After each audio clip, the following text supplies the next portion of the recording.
and get past this Ulta Melissa to go away. It's such a clear MENA. Vamos, if they win, they take the win overall.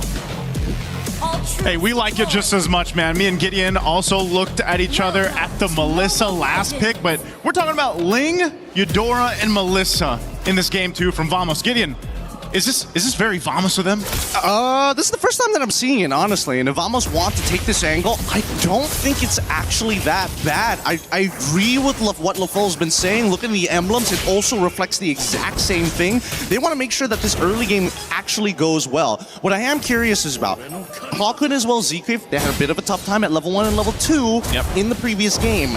And then by early mid-game is when you're expecting them to start, winning out on these fights and looking for these lane ganks. I want to see whether they can improve upon that. Ooh, nice little aggression here from Troll, but Error 4-4 is going to be fine. Again, the Ling has popped up a few times now through the course of, especially back in MWI, right? We saw the Ling come through. Oh, okay. And it's one of the things, again, where you can actually kind of hyper snowball on this hero, and it's sort of a risk in itself, but in this case I feel like it's supplemented really well with that Minotaur pick, even hell the Eudora pick, because like LaFell said, once you get that Flask of the Oasis locked in and you do get a little bit of cooldown reduction. Oh, the Deadly Magic, it's almost there. One more auto attack, but he can't actually get it. And now the Tempest of Blades comes down right onto Boyette. First blood instantaneously. Arrow 4-4 showing some mechanics. Traded flickers, but we're not going to punish that. That one, that's just ego. That's just by the way. Yeah. We both don't need this. Let's just hold on our flickers. Let's use them, right? But yeah, it's one of those things where, as you saw, the support from the whole team synergistically for Vamos is what's so important. They really have to work with their kits together to make this, where then again, you kind of just rely on Natko to do his thing in the lane, scale up on the Melissa. We don't see the Melissa often, but we've all been there. Once that Melissa scales up, gets the items that she needs, like, it is very annoying to deal with her. That go away ultimate, pushing people away, especially the melee heroes that we talked about. Let's see how this fight. The Deadly Magic's already out. Sipot takes the damage, but Throne Ruin catches onto 2 in the backline. Clockwood in trouble, can't run away. No flicker dies to Sano as they start running down the individual members of Vamos one by one. Arrow 4-4 thinking about it. Oh, the getaway just in time to deny the angle, and Sanji has to get away. Despite everything that happened, Vamos actually now have primary position over this turtle. Vamos should be able to get this. Boyette's trying to get his purple buff. I'm not sure if he's going to get in range here. So turtle secured for Vamos. They'll win the objective, but there is some fight here from Falcons. Yeah, it's really interesting to see. Again, especially, I'm curious about what Natko is going to go for his build, because he is doing phenomenal in this lane, like really surprisingly well. I would have imagined that when you were on that Freya, especially when you start thinking about the later stages of the game, the added range that Freya gets after using her ult actually is just a little bit bigger than the get away from me coming in from Natko. Well, unless they start spacing them out, but he's playing this lane perfectly. Yeah, he is. So support, Troll wanted to visit, gets spotted out. The rest of the team from Vamos down there protecting Natko. Again, one of their winning angles, and there's multiple of them that they can play into throughout this game. So we got to see Team Falcons MENA kind of come up with their own game plan. Where is that game plan, I think, is the main question here, Gideon. Well, I mean, the arsenal is ready, the flickers are up. I think it's about finding the picks, right? Because here, Natko can only trade back against Sano for a certain amount of time. At this point, Sano should be strong enough to win out these trades. His natural base HP is pretty high, so he is strong side. I think for Vamos, it's about trying to deny Troll. If they can put Troll, make him lose his flicker, kill him early, get the way of the dragon out, it becomes a lot easier to deal with some of the other problems like Boyette or in particular Sanji and Sano.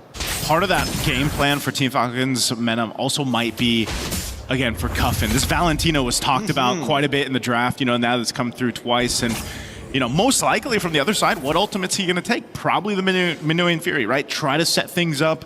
Not sure if there's much else that he can utilize there, but that's one of the things. If it's Troll trying to get a pick, and let's say he's, hold on, bottom? Yep, this is guaranteed kill here. Natko tries to get away, but Sano says, it's all right. I can still throw my abilities through your shield. It's not considered an auto attack. It's good enough. Yeah, as soon as I said, if Troll can get a kick, he gets a kick on Natko, so good play made there down in that bottom gold lane. Perfect timing for this turtle to be up too. He's going to be back up, but but they'll try to blitz this. Oh, Troll right immediately on top of Clockwood, even though he had some peel, it's just not good enough with Throne of Ruin on top of him. Air 4-4 now cannot join this fight. He's thinking about trying to go for the steal, but he's getting blasted between the walls in midair. Now, Tempest of Blades already up, looking for a trade onto Sano's side. The kick already came back up, and immediately Natko gets punished for it. They're looking for anything, but unfortunately, the timings are all wrong. Subot getting doled by 4 underneath the turret. Oz Esme, and finally Cuphead secures that kill.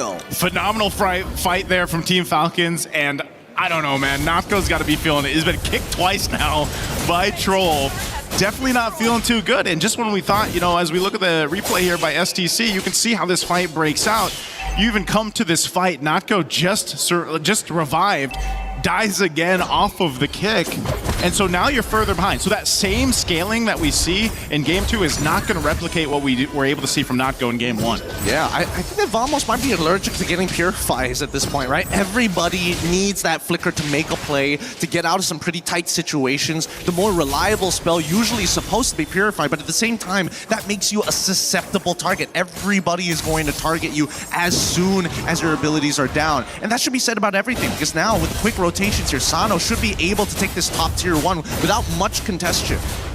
Okay, turret down, Sano is able to do that. He is a menace to deal with. He's even got the Vengeance, which kind of just helps him, you know, dealing with if he decides, like what we've seen with the Freyas most of the time, they're able to go 1v2, 1v3 in some cases, and you get a start like this for Sano, you're going to be a big obstacle in the way for Vamos to deal with when it comes to these team fights breaking out, especially when we get past this next turtle, then the Lord. So now it's Vamos' idea to, you know, how do we make this work? Troll has been doing a great job just either zoning out, like being a threat, utilizing his kit, and whether he kicks someone or not. Oh, wait, Tempest of Blaze, they've already thrown out some good abilities and a combo point yet, and then into the Minoan Fury.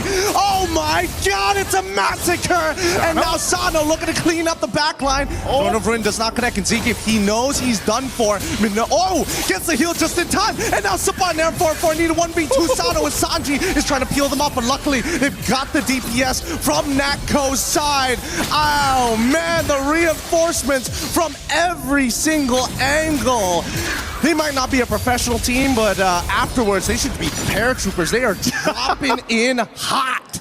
Oh man, they have the clear signal to drop in. They went through. Unfortunate they could have capped out the kill. Last one on Sanji, but he is an Alice. That is a quick turnaround for Vamos. I mean, granted everything that happened there, they did have to expend a whole lot. We're talking about battle spells, the ultimates that they needed.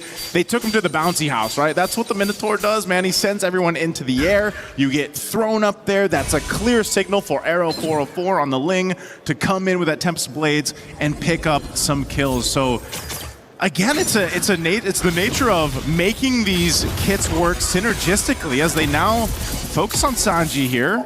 Look at this, look at this, look at the way that they're zoning out. Like, what is Sanji supposed to do? If they play a traditional front to back, Vamos wins that every single time. So Falcons are trying to just snap their elbows, break their joints to kind of open up the formation. Yeah, a whole lot being broken here at this point. An attempt from Boyette. Oh no, the flank, it's good. Sano's trying, Minoan Fury to try and buy a little bit of time as Natko repositions. Subot trying to peel the best of these camp, but they've already lost Clockhood, and now Aaron 4-4 needs to make the difference. Way of the Dragon already kicked, and the Terrifier as well, but luckily able to get the Blade of Tempest in time. Natko needs to be a threat. They take out Troll, and they should walk away from this, but they get Sano on the way out. Oh man. It was almost so good of a team fight there. Oh, whoa. Throw the Ruin into 2. Can he actually get enough to kill him off? 1 HP! And Sanji gets Natko. What happened with that fight, man? We went back and forth. I thought Vamos was going to go ahead and disengage after that. They end up going for it again. So Falcons MENA ends up capitalizing a couple kills. That's better for them than it would have been, but still. What a bloodbath it's been. Lord's coming up in 10. Both teams showcasing they just want to fight it out. This Throne of Ruin initiation able to go ahead and take out Natko. delaying them a little bit more was crucial here for Falcons MENA. Man, that was definitely a never back down, never what moment. Both sides just refusing to let the kill score get anywhere past them. 1.4K, no big deal. But if they get one more kill than us, nah, we're gonna throw everything and see whether it sticks. Wait, Troll actually spots him up. Can they actually intercept this? I don't think so. Yeah, I don't think they're going to be able to. I think they just have that vision on him again, trying to keep tabs on Air 4. Mind you, he has not died. Look at this. Oh man, it's gonna be Bruiser, Harley, and finally some damage, and that's the third item with the Divine Glaive. Let's see how they play this out, because Air 4 is definitely going to be able to get that Lord first. Considering the positions of Falcons, like, they've got a widespread net, but they also understand the main damage dealers just don't have enough stats to finish the job. I just can't picture that brute force breastplate under that wizard robe, man. He's like, I can't be getting all these hits. How much you want to bet it's underneath the hat?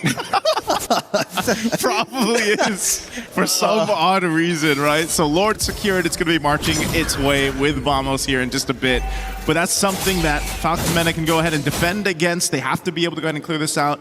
Do they have decent clear? I think that's the big question. When you look at the heroes they have, how long can they clear out waves and defend? Maybe this one's fine, you know, first Lord push, they will lose some tier 2 turrets, but ultimately defending in the base, is this a composition to actually capitalize on that? Really, it is, and I think the only one who has decent wave clear in the later stages has to be Sano, but that's a big risk. He's melee, right? So if he goes up to touch that wave, Vamos is looking to capitalize on that wave. Wow, how did Troll get there? Why is Troll sitting in the mid lane here? He's got a bit of a flank. He's trying to make it happen. Conceal. He finds it. Nakto's head.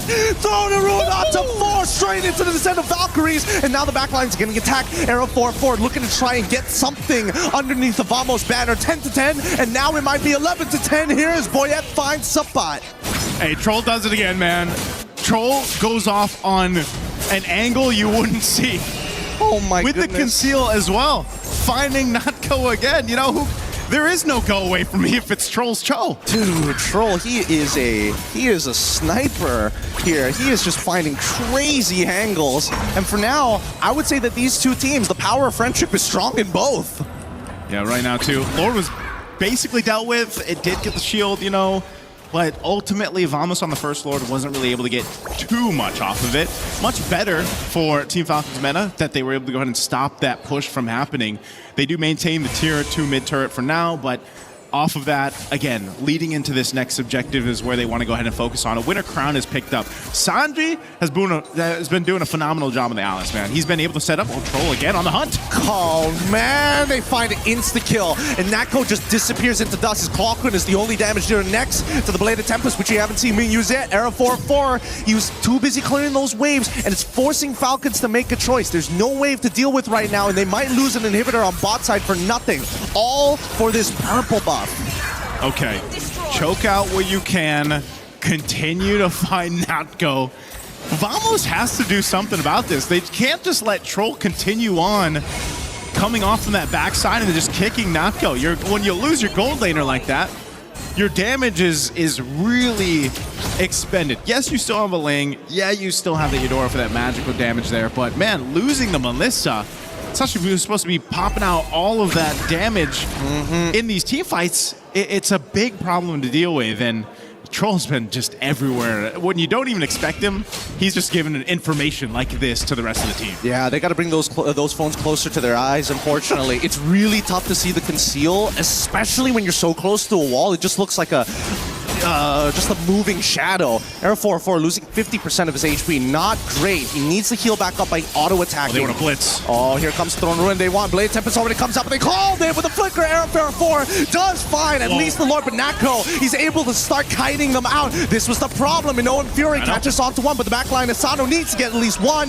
but it's too late. Clockwind, really good peel. No flickers being used by Zkeep or Clockwind as the rest of the team now takes advantage of Falcons. Yeah, again, I don't know if Falcons MENA just kind of got scrambled around with trying to keep tabs on Arrow 404, or, you know, that's the nature of having a Ling, but then this was a really good play. As we look at the replay here brought to us by STC, you can see this. They blitzed that Lord. They made the quick decision to go for it. That Go-Ami was already dropped down. That is massive in that fight there to keep Natco protected finally. Yeah. And to be able to stay alive. Again, that's what I was talking about, man. The damage. Look at the poor man. He's just, he is force feeding him water.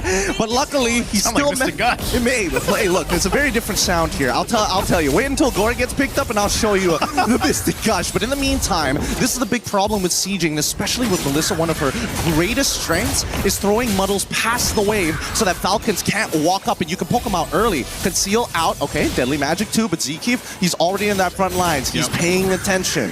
Okay, Cuffin's got the Minoan Fury. They're going to go for this mid turret. Minoan Fury coming out. Oh no! But the back line getting attacked already. As Zkeef is already dead. Throwing Ruin is great, but the Blade of Tempest might just be a little bit better. Boyet down to the ground, and they're looking for one more in Alice 2 for the triple. Oh, it's only Troll alive. He's going to try to clear out the waves. He kicks Arrow 404. Uh-oh. There's nothing he can do off that. No, truly nothing, and that's the danger of Ling in these assassin matchups. Ling is so good at one-shotting you. You can be the most